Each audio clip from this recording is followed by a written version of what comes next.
Hey, everybody, welcome back. I'm Nicole Rivera, and every week this year, I've been coming to you with a new writing prompt because I've been challenging myself to try to write 52 stories in 52 weeks.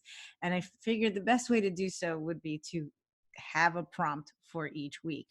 At the end of each month, I've tried to incorporate at least one prompt that could be a nonfiction sort of prompt if that is something that you also want to delve into. So this would be the week for March where I would do so. However, I am coming in hard on the fictional front, and it's just a prompt that could be adapted to be more of memoir or creative nonfiction if that is something that you want to do. The book that I have for you today is one that I found not too long ago. It was in 2019. In fact, I think that's when it was published. And it is something that I had been sort of wanting to explore for a while and was too scared to do it the full way. So I was really, really happy to find the book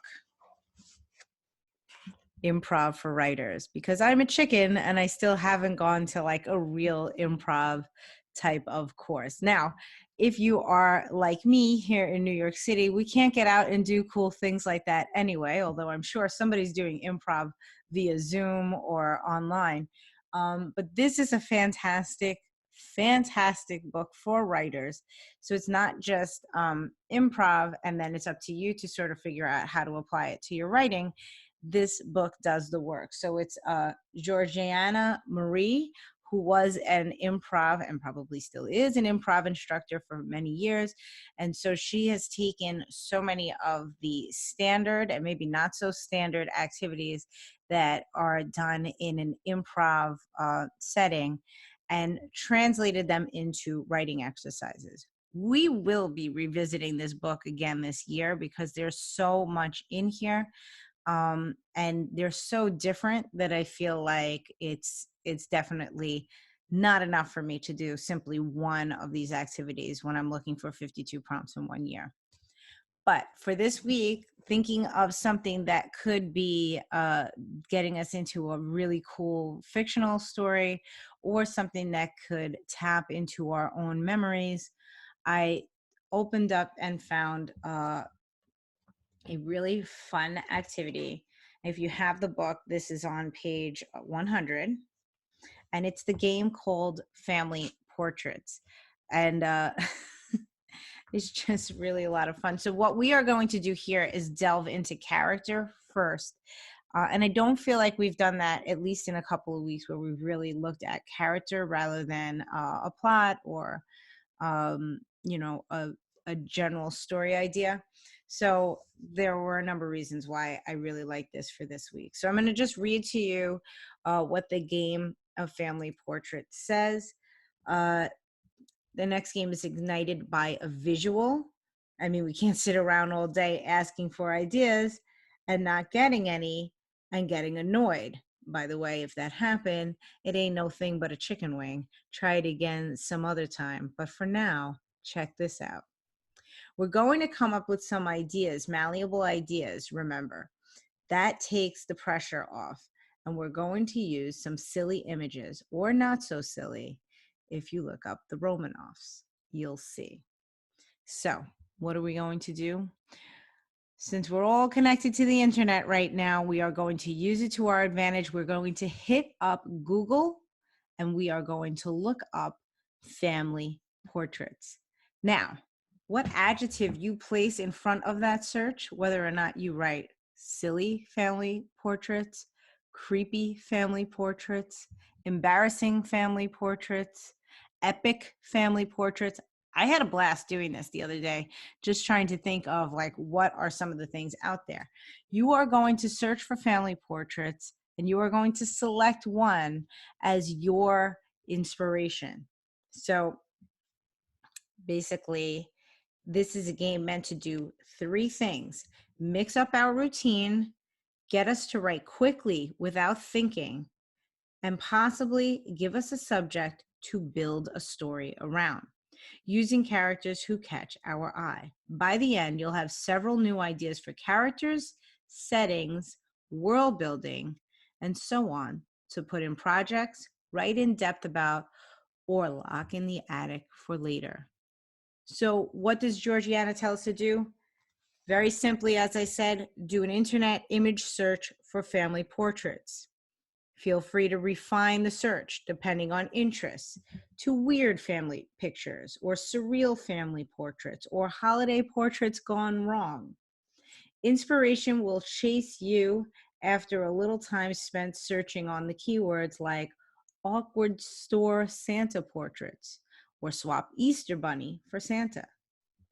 Pick one out that makes you laugh or think, one you have a strong reaction to. Just be careful not to fall down the rabbit hole too far. That's a very good warning.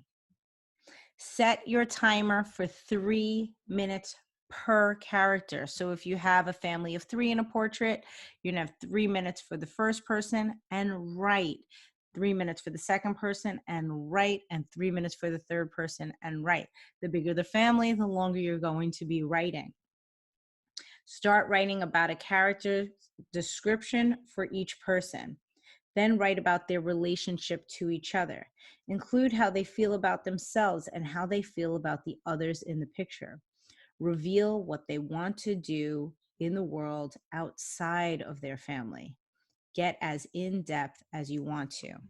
So here's where I want to sort of bring this all in. What Georgiana has given us is an exercise to sort of just get these character descriptions to use at a future date. But our goal here is to write a story every single week. So what I want you to do is take that first part of the exercise where you set a timer for 3 minutes per person in the family portrait and do that in-depth writing about that person. So for 3 minutes, I want you to focus on that person in the portrait and tell us what they're thinking, who they are, what their dreams are. Go to the next person, do the same. 3 minutes, answer these questions, and so on. Again, depending on how big of a family portrait you select, it'll be up to you how long that part of the exercise will be. When you are done with that, I want you to write a story. I kind of want to give you a word limit. Let's say no longer than 3,000 words. This way, it's not a flash because depending on the size of your family, you may want to get a little bit more in depth. And I'm going to leave it up to you whether or not you want to write about the entire family or if you become so inspired by one of those characters, you want to write their story. Basically, we are going to use the 3-minute timer character descriptions as our prompt this week. Now, how do we make this a memoir or a nonfiction? I think it's pretty clear to see. If you do not want to do the fiction thing and you don't want to dive down the hole of Google image search for weird and wacky family portraits, then take out a family portrait from your family or ask your Facebook friends and family, what's your favorite family photo? Could be a great way to connect right now, have people share photos with you online and select one of them to write about your own family or family, friends, a group of friends, if you want to do a portrait like that. And I think you can have some fun with that as well. So either way, we are going to be writing about people. We are going to be focusing on character first. And from those character descriptions, we are going to write a story. I just want to do a really quick share screen here for you so you can see some of the stuff that you could possibly be getting on this Google search. So simply, and if you've never done an image search before, let me just run through it for you here. So if you go to google.com and you write, let's just say silly family portraits. Oh, none of that typed. Lovely. Let's try that again. Silly family portraits. And you search. Right up here is where you're going to see images. And you can just go to town with any of these. And what I would recommend is that when you select your portrait, See, and this is what I'm saying. Like, you take something like this, you're going to have a lot of time to be writing and a lot of people to write about. But if you could share the image in your story, I think that would be great too. I would love to see the images that you select. I mean, what is happening here? What is this? As you can see, there's a lot going on. They even like cut off the top. Goodness gracious. So I was having fun, like I said, just going back up here, changing silly to like creepy. My husband recommended cringy or cringeworthy. Look, and even up here, you have awkward, black and white, scary, Victorian. Oh, and that brings us back to one of the things in the book that Georgiana said, it doesn't necessarily have to be a funny or creepy thing. You could do a serious fictional family portrait if you just want to go for, uh, Victorian family, royal family portraits, whatever it is. I want you guys to focus on character this week. I want to focus on character this week myself. I am probably going to take a Google image search and not a family portrait for this week. But like I said, I just wanted to have that opportunity for you in case you are really trying to delve into some of that personal essay and memoir writing. I always want to leave that open to you. So again, the book is Improv for Writers by Georgiana Marie. It just came out recently. You should be able to order it. I picked up mine in my local Barnes & Noble as soon as I saw it.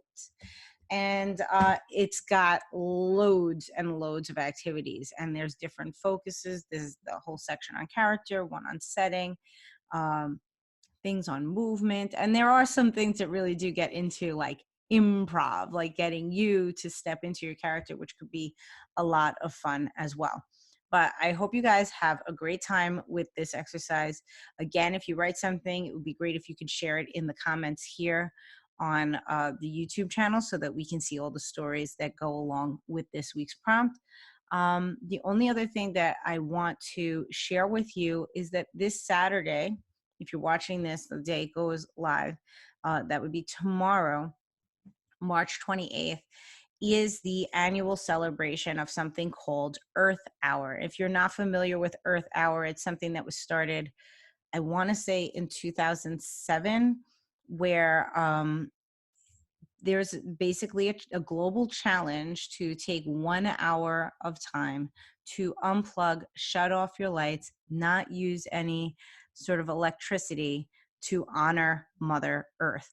I put it up in the Stop Writing Alone podcast that I would love to get the community to partake in this year. And I noticed that on the Earth Hour website, they have a section called Share Your Stories, where they are asking people to share their own stories of how they're helping out nature or what nature means to them. So I basically said, hey, writers, this is a great opportunity to take that hour, light up a candle, do some candlelight writing on how nature affects you.